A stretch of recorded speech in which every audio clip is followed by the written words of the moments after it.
Hey guys, Ryan here, and I hope this doesn't sound too twee or cheesy, but basically the Tommy Oliver Master Morpher is Hasbro's most spiritual Power Rangers product.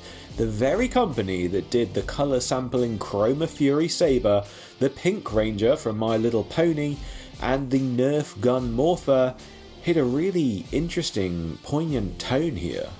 If JDF hadn't died, this would have been an incredible lore build on what was only ever a brief canonical show and comic book item.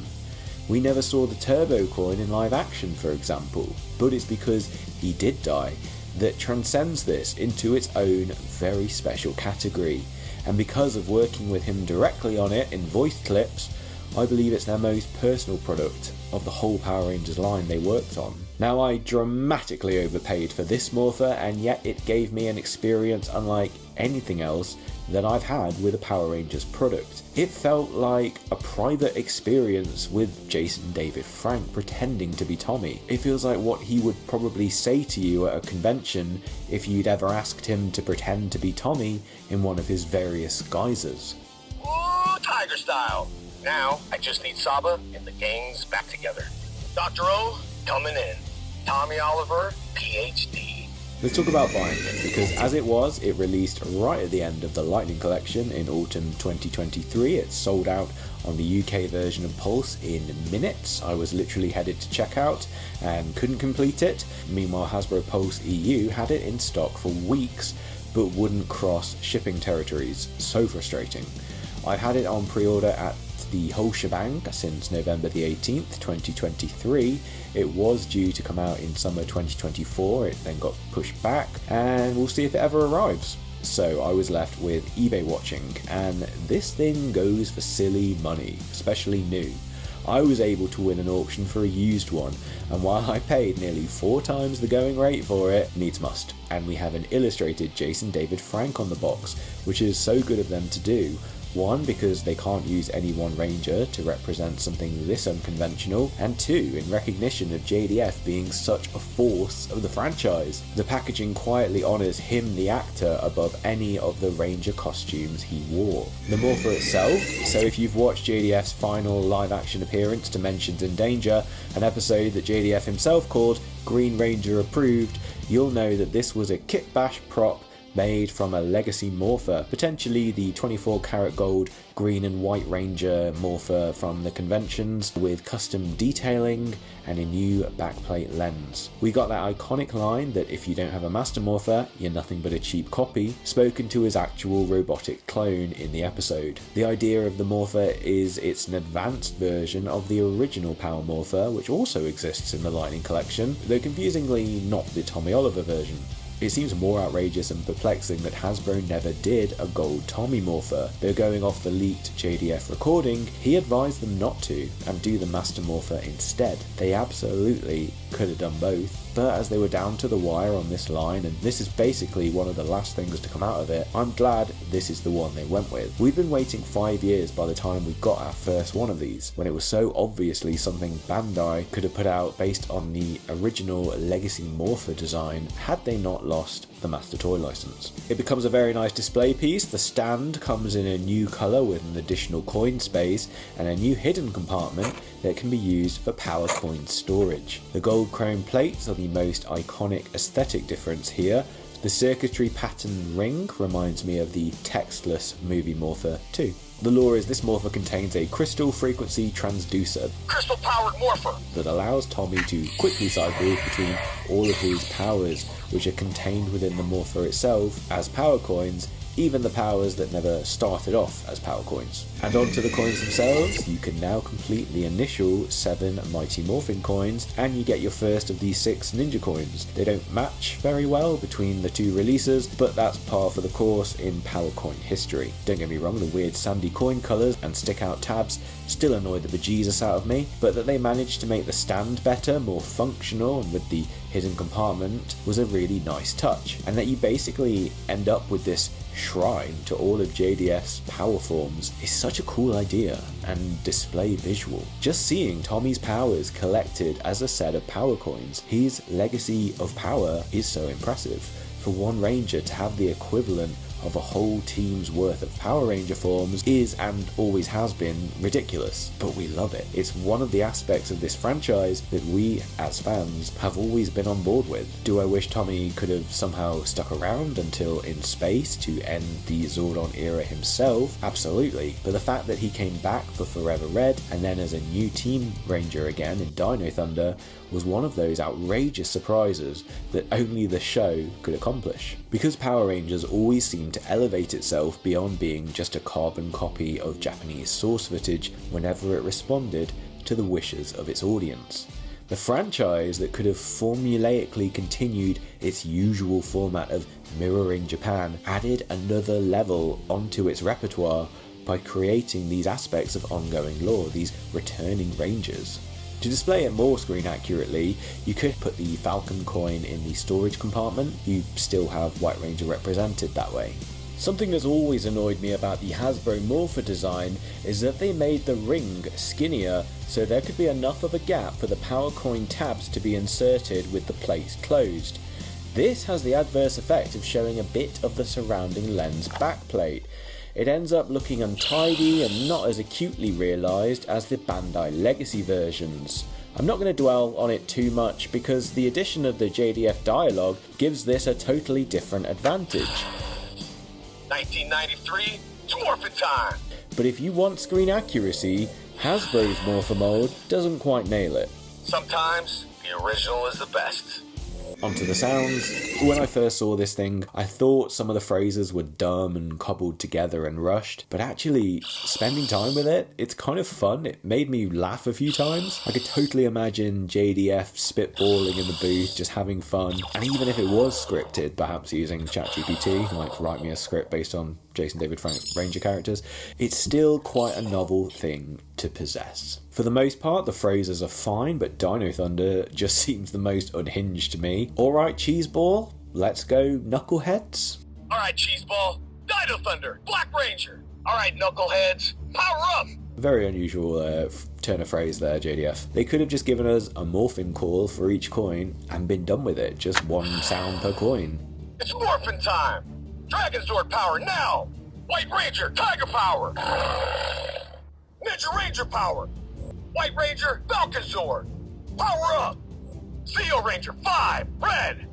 Ready? Let's do it! Shift to the turbo! Red Lightning, turbo power now! Dino Thunder, Black Ranger!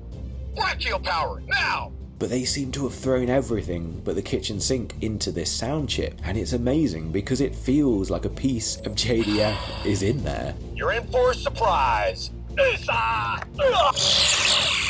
We were used to just sound-alikes doing the voices in Morphers for the most part. The best we got was the Lightning Collection Morpher previous version where they ripped it from the TV broadcast soundtrack. But here's something truly special and unique. They got JDF in a booth, they told him what they were doing, and they just recorded. And then it seems like all those sounds have made its way onto this product. The sound quality is a bit of a shame. It's fine, it's absolutely acceptable. Time to show you how it's done. It's morphin' time! Zeo Ranger 5, now! But it does seem like speakers are getting better on things, and this is not as good as maybe it could have been. Other than that though, let's talk about the lore of the Master Morpher. And what's crazy is that the death of JDF has totally shifted my perspective on the Master Morpher. I look at it and now I can't not see Tommy or JDF holding it in those Instagram photos from when he was back on set in New Zealand for the episode. Originally I got really hung up on the idea of wanting other multiple powered Mighty Morphin Rangers to get their own Master Morphers like Jason, Rocky and especially Kat and Adam. They all had multiple powers too. But now the more I think about it, and with the exception of Jason going from red to 2 years away and coming back as Zeo Gold, Rocky, Kat and Adam's changes weren't that much of a change. Not really. They're just the suits they wear. Tommy's changes were always much more radical, more tied to character. Like, he inhibits different roles with each one. As the Green Ranger, he was brought in as the villain that would be used against the forces of good. Then when he joined that main team, he was always still tethered to the bad side in a sense, and they soon found a way to corrupt the power and take it from him. Next, as White Ranger, he was made from light, completely incorruptible. He immediately took over as the new team leader. He controlled 3 Zords. He even had 2 power coins for this mode. One will always remind me of the movie more, but yeah, there's a lot of White Ranger Tommy. It's kind of a cornerstone of the series. Then as Zeo Red, he became a more traditional member of the team, and we reverted to Red being the status quo leader. Here, Tommy became a lot more of a team player. Literally, he discovered his brother and welcomed back another in Jason, and they coexisted on the same team in relative peace. I guess the peace conference was waiting for us in Zeo. Tommy and Jason basically swapped their season 1 positions here. They even mirrored the scene where Tommy loses his Green Ranger powers when Jason loses his Gold Ranger ones. And then as Turbo Red, Tommy was ready to move on and hand the power onto someone else. He'd grown up a lot. He'd stopped being treated as special. He was still leader, but he came across as much more an equal part of a team and was basically corporate mode Tommy. Work to live, not live to work. And finally, as Dino Thunder Black, Tommy returned with his greatest asset, now not his leadership, but his mentorship. Let's face it, he still mostly led the Dino Thunder team in all but name, but he wasn't there for that. He realised there was value in his historical experience as a Ranger. It was very similar to Jason in Grid Connection and Billy in Cosmic Fury. His seniority was his value, and the fact that the Dino Thunder Black suit was very cool and that he had the biggest Zord out of the whole team were just total coincidences based on the Sentai. So yeah, Tommy went through some radical shifts, and the Master Morpher is the visual metaphor for that. So now I want it to only be a Tommy thing, because the fact that he stayed on as long as he did, returned as often as he did, had as many powers as he had, was such a unique thing to him that others do come close to, but also get nowhere near. Tommy was always put on a pedestal, and rightly so when you read out his track record. So for this to remain this relic that riffs off the Japan Sentai original but becomes its own uniquely American Power Rangers artifact, I think is just a perfect metaphor for JDF in Power Rangers. It's very much like the Ninja Coins from Season 3. They didn't exist in Japan, but they were so Power Rangers, because Power Rangers would always recycle what came from Japan. But here's an example where the cycle loops and becomes its own thing entirely, channeling multiple Sentais through the format that started our branch back at the very beginning. I love the irony that originally it had text Zyuranger, and then we changed that to Power Rangers, and now it's ascended past even being text at all.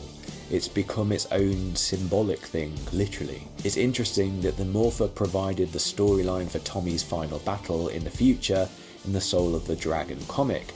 In it, the coins are destroyed through use, and it cycles him back through the timeline of his powers from most recent to oldest, ending with him giving his Green Ranger power to his son JJ, who becomes the SPD Green Dragon Ranger. It's satisfying that we have that as a conclusion for him, and it's fitting that we're able to freeze a moment in time, because chronologically that day doesn't come until some time in the 2030s. For now, we live in an era where Tommy Oliver still exists, and this is his Master Morpher, the culmination of his time as Power Ranger.